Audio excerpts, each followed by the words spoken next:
প্রিয় শিক্ষার্থী, আজকের পাঠ মূল ভার্ব বা বেস ফর্ম। বেস ফর্ম অনেকে আমরা ভুল করে থাকি। বেস ফর্মগুলো জেনে নেই। বেস ফর্মের তিনটি ফর্ম থাকবে।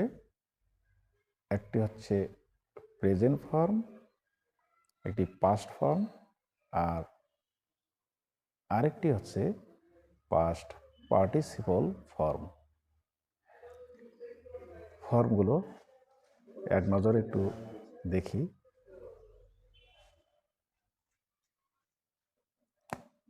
Do present form, past form, did past participle form, Don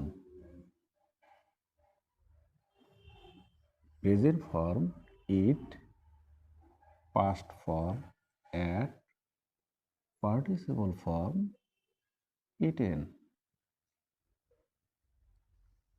right wrote written go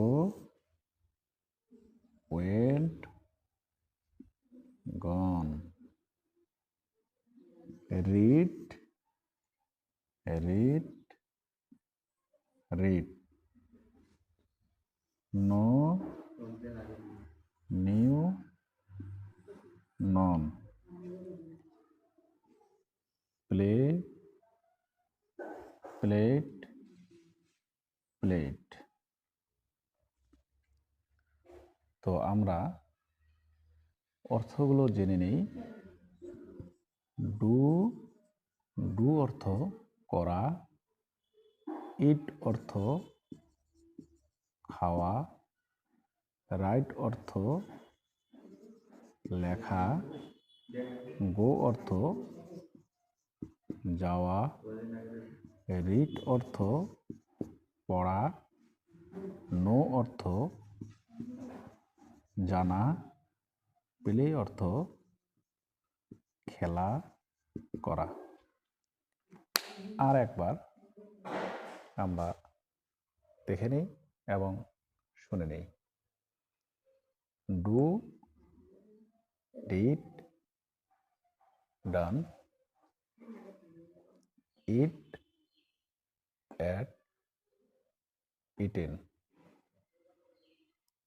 right, wrote, written, go, went, gone, read, read, know, knew, known, play, played, played। ইনশাল্লাহ আমরা মুখস্থ করার চেষ্টা করব। এভাবে কন্টিনিউ মুখস্থ করলে আমাদের মূল ভার্বের অভাব থাকবে না এবং শব্দ ভাণ্ডার দিনের দিন আমাদের বাড়বে। Thank you.